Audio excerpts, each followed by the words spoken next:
Hi viewers, welcome to our channel. ప్రస్తుతం మనతో పాటు సీనియర్ జర్నలిస్ట్ దాము బాలస్ అన్న వారితో మాట్లాడదాం. నమస్కారం సార్. నమస్తే సార్, ఈడీ కస్టడీ అయిపోయిన తర్వాత కవిత గారిని మరి జ్యుడిషియల్ కస్టడీకి విధించారు. మరి ఫస్ట్ టైం తిహార్ జైలుకి నిన్న పంపించాలని చూస్తున్నాం. మరి మొదటి రోజు ఆమెకి ఎలా గడిచింది? అంటే ప్రత్యేక భోజనం ఏమైనా వచ్చిందా? ఎలా ఉండేది సార్ మొదటి రోజు? కవిత యాక్చువల్గా ఆమె బెయిల్కి అప్లై చేసింది కానీ బెయిల్ ఇవ్వలేదు.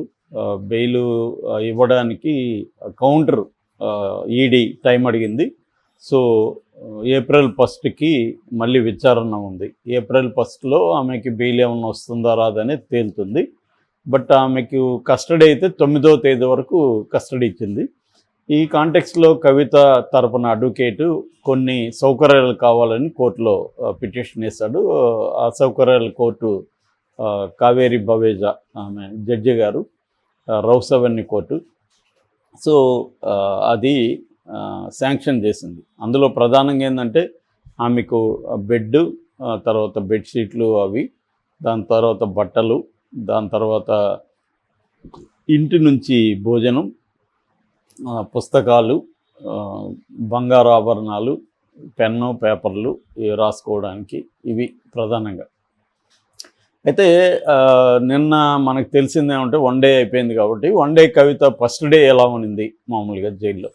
మామూలుగా తిహార్ జైల్లో నేను ఆల్రెడీ చెప్పాను, తిహార్ జైలు అనేది అదొక జైళ్ళ సముదాయం, అది కాంప్లెక్స్ అనమాట, కాంప్లెక్స్ ఆఫ్ ప్రిజన్స్. అది వరల్డ్లోనే one of the largest prisons అది. అందులో 6 జైళ్ళు ఉన్నాయి. తిహార్ కాంప్లెక్స్లో మొత్తం 6 జైళ్ళు ఉన్నాయి. అందులో ఒకటి ఉమెన్ జైలు. ఉమెన్ జైల్స్ మొత్తంగా ఇండియాలో 1000 సంథింగ్ జైళ్ళు ఉంటే అందులో 34 జైళ్ళు ఉమెన్ జైల్స్ ఉన్నాయి సపరేట్గా.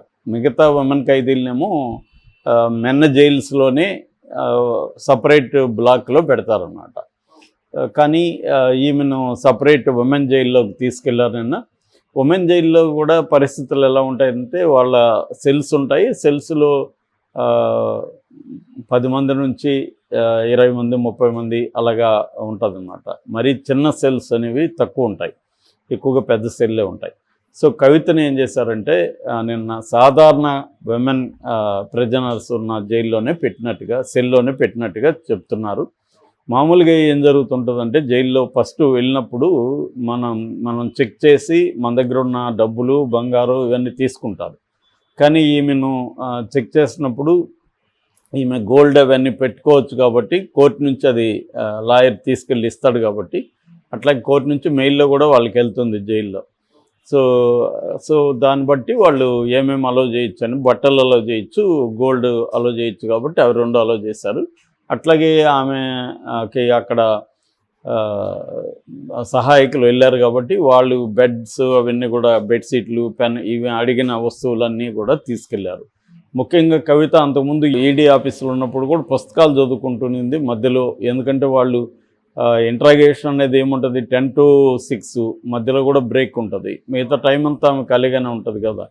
ఆడేమో ఆమెకి సెల్ ఫోన్లు అవేమి ఉండవు కాబట్టి, అంటే మనకి బయట అంటే సెల్ ఫోన్లు, టీవీనో ఏదో ల్యాప్టాప్లో ఏవో ఒకటి ఉంటుంది, అడవేమి ఉండవు జైల్లో కానీ ఈడీ ఆఫీస్లో. అందుకని పుస్తకాలు చదువుకోవాల్సిందే. సో ఆమె కొద్దిగా భగవద్గీత చదువుకుంటుంది, కొంచెం పీస్ ఆఫ్ మైండ్ వస్తుందని. ఎందుకంటే ఖచ్చితంగా ఆమెకు టెన్స్ సిచ్యువేషన్ అయితే ఉంటుంది. ఆల్రెడీ ఆమెకి ఐబీపీ కూడా ఉంది. అందుకని ఆమె జైలుకి కూడా భగవద్గీత మరికొన్ని పుస్తకాలు తీసుకెళ్ళినట్టుగా చెబుతున్నారు చదువుకోవడానికి. రెండోది ఏంటంటే ఆమెకు నిన్న బయట నుంచి ఫుడ్ అయితే అలో చేయలేదు. ఇంకా దానికి సంబంధించి ఇంకా విధి విధానాలని ఫాలో కావాలి. సో నిన్న మాత్రం ఆమె సాధారణ ఖైదీలకు ఇచ్చే ఫుడ్డే ఆమెకు కూడా పెట్టారని చెప్తున్నారు. సో మామూలుగా సాధారణ ఖైదీలకి తిహార్ జైల్లో 2 రకాల ఫుడ్ ఉంటుంది. ఒకటి నార్త్ ఇండియన్ స్టైల్ ఫుడ్, రెండోది South Indian style food. South India ఖైదీలకి సౌత్ ఇండియన్ స్టైల్ ఫుడ్. ఎందుకంటే అక్కడ సెక్యూరిటీ కూడా తమిళనాడు స్పెషల్ పోలీసే సెక్యూరిటీ ఉంటుంది తిహార్ జైల్లో.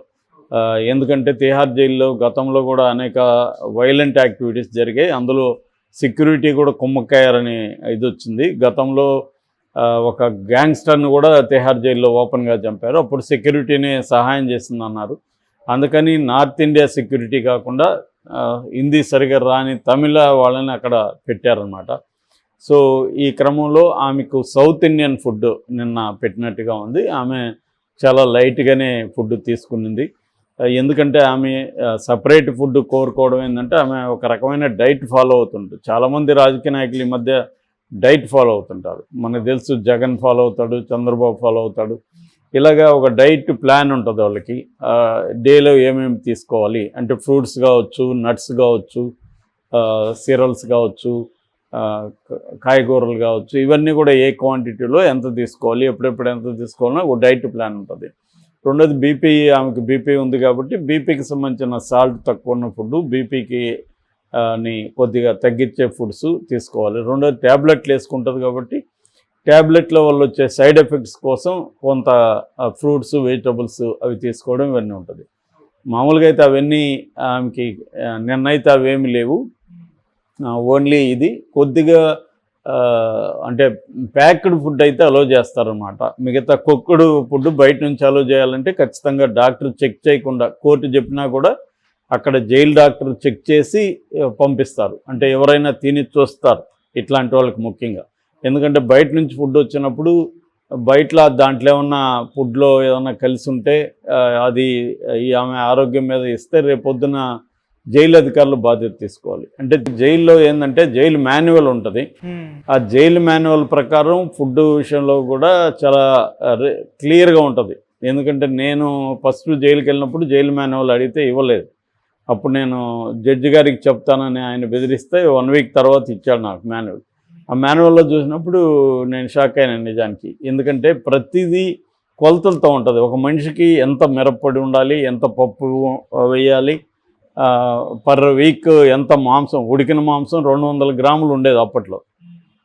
కొట్టి వాళ్ళని కంట్రోల్లో పెట్టుకొని వీళ్ళు మాంసం ఒక 50 గ్రాములు కూడా వేయట్లేదు. అది కూడా బీఫ్, మామూలుగా మేక మాంసం కాదు అది. నేను ఉన్న పలమనేరు జైల్లో బీఫ్ వేసేవాళ్ళు. నాకు చిన్నప్పటి నుంచి బీఫ్ తినే అలవాటు ఉంది కాబట్టి నేను అది బీఫ్ అని కనిపెట్టి మళ్ళీ ఫైట్ చేసి, ఇంకొకటి ఏంటంటే కండిషను జబ్బ తెచ్చి ఇక్కడే కట్ చేయాలనేది కూడా మాన్యువల్లో ఉంది. సో బయట కాకుండా ఇవన్నీ నేను ఫాలో అయ్యేట్టుగా చేశాను అప్పుడు ఫైట్ చేసి. సో ఇలాగే ఉంటుంది అనమాట జైల్లో. ఫుడ్కి సంబంధించి ఏంటంటే నేను ఫస్ట్ పోయిన రోజు కూడా పురుగులు తేలాయి ఫుడ్లో. అది తినకుండా నేను ఆ జైలర్ దగ్గరికి వెళ్ళి రేపొద్దున ఒక పురుగు వస్తే నేను ఒప్పుకోనని చెప్పి గట్టిగా మాట్లాడితే మళ్ళీ విమెన్ని పెట్టి చెరిగించారు. అలా ఉంటుంది. మామూలు ఖైదీలు అయితే అలాగే తినేసిపోతున్నారు. కాకపోతే ఇప్పుడు కొద్దిగా పరిస్థితులు మారాయి, కొన్ని చోట్ల బెటర్గా ఉంది. సో ఈమెకు కూడా సాధారణ ఫుడ్ ఇచ్చారు. సాధారణమైన మహిళలు ఉన్న ఇది. కాకపోతే ఏంటంటే కవిత కొంత వాళ్ళతో మాట్లాడుకొనింది. మామూలుగా అయితే మనం ఫస్ట్ డే వెళ్ళినప్పుడు వార్డర్లతో మాట్లాడుకొని వాళ్ళకు కొంత డబ్బులు ఇస్తామని ఇవ్వగలిగితే వాళ్ళు ఏం చేస్తారంటే ఉన్న దాంట్లో బెటర్ సెల్ ఇస్తారు మనకి. బెటర్ సెల్ మనమే కూడా చూసుకొని కూడా సెలెక్ట్ చేసుకోవచ్చు. మనల్ని తీసుకెళ్తారు. ఒక ఫర్ ఎగ్జాంపుల్ ఉమెన్ దీంట్లో ఒక 10 సెల్లు ఉన్నాయనుకో, 10 సెల్లుకి మనల్ని తీసుకెళ్తారు. ఏ సెల్లు అంటే అక్కడ టాయిలెట్ బెటర్గా ఉందా, అక్కడ ఉన్న ఖైదీలు కొంత నీట్గా ఉన్నారా. ఎందుకంటే ఖైదీల్లో చాలామందికి రకరకాల క్రానిక్ ఫిజికల్ డిసీజెస్ ఉండొచ్చు, మెంటల్గా డిస్టర్బ్డ్ ఉండొచ్చు. ఫర్ ఎగ్జాంపుల్ నా సెల్లో ఒక అప్పట్లో 29 year old మెంటలీ డిస్టర్బ్డ్ ఉన్నాడు. అంటే పిచ్చివాడు అంటాం కదా మనం, అలాగా ఉన్నాడు అనమాట. సో అలాంటి వాళ్ళు ఏమన్నా ఉంటే వాళ్ళ వల్ల కవితకి థ్రెట్ కూడా ఉండొచ్చు. అందుకని ఇవన్నీ ఆలోచిస్తారనమాట. అంటే ఈమె కొంత సెలబ్రిటీ కాబట్టి ఈ రక్షణకు సంబంధించిన జాగ్రత్తలు అయితే తీసుకుంటారు. కొద్దిగా వాళ్ళకి నమ్మిన బంటులాగా కొంతమంది ఖైదీలు ఉంటారు. ఎవరికి, వార్డర్లకి, వీళ్ళకి లాంగ్ టర్మ్ ఖైదీలు, వాళ్ళ దగ్గర ఏమి ఉంచారు. మామూలుగా బ్రాడ్గా జైల్లో 2 రకాల ఇవి ఉంటాయి సెల్స్. ఒకటేమో రిమాండ్ ప్రిజనర్స్కి పెట్టేది, రెండోదేమో కన్విక్టెడ్ ప్రిజనర్స్ పెట్టేది. వాళ్ళని వీళ్ళని క్లబ్ చేయరు. సో రిమాండ్ ప్రిజనర్స్ సెల్లో కవితను కూడా పెట్టారు. కవితకి అదే ఈ జైలు ఫుడ్ పెట్టారు, సౌత్ ఇండియన్ ఫుడ్. బట్ నిన్న అయితే ఎవరిని కలవడానికి అనుమతించలేదు ఫస్ట్ డే కాబట్టి. మామూలుగా వారానికి 2 సార్లు మాత్రం అలో చేస్తారనమాట. 3 కలవచ్చు ఒకేసారి. అలాగా కవిత, అది కూడా కవిత కోరుకున్న వాళ్ళు కలవచ్చు, లేకపోతే ఎవరన్నా కలవడానికి వస్తే కవితను అడుగుతారు, ఫలానా వాళ్ళు వచ్చారు మీకు ఓకేనా అని. ఆమె ఓకే అంటే అప్పుడు అలో చేస్తారనమాట. సో అది ఈరోజు కలిసే అవకాశం ఉంది జైలుకి వెళ్ళి. సో ఫుడ్ కూడా ఈ రోజు నుంచి ఆమెకు ఇంటి ఫుడ్ సప్లై చేసే అవకాశం ఉంది. అయితే మందులు కొన్ని రకాల సెలెక్ట్ చేసిన ప్యాక్డ్ బిస్కెట్లు అట్లాంటివి ఆమెకు పంపించినట్టు ఉంది. ఫుడ్ని ఆమె జస్ట్ కొద్దిగా మాత్రం తిని మిగతా బిస్కెట్లు అవి తిని నిన్న స్పెండ్ చేసినట్టుగా ఎక్కువగా ఎవరితో ఎక్కువగా మాట్లాడకుండా పుస్తకాలు ఒకరిద్దరు మాత్రమే తనతో కొద్దిగా ఆల్రెడీ జైలు అధికారులు సజెస్ట్ చేస్తారు వీళ్ళిద్దరూ నీతో ఉంటారని. మామూలుగా ఖైదీలు మన డబ్బు ఉంటే ఏం చేయొచ్చు అంటే ఖైదీలే ఒకరినిద్దరిని అసిస్టెంట్లుగా కూడా మనం అపాయింట్ చేసుకోవచ్చు. వాళ్ళకి కూడా మనం ఏదో డబ్బులు ఇస్తే వాళ్ళు మన పనులన్నీ చేసి పెడతారు. అంటే ఫర్ ఎగ్జాంపుల్ ఫుడ్ తీసుకురావాలి, ఫుడ్ తీసుకొచ్చి మనకు పెడతారు, బట్టలు ఉతికిస్తారు, ఇట్లాంటివన్నీ కూడా వాళ్ళు చేస్తారు. మేబీ కవిత కూడా అలాగా చేసుకుని ఉండే అవకాశాలు ఉన్నాయన్నమాట. Okay sir, thank you so much.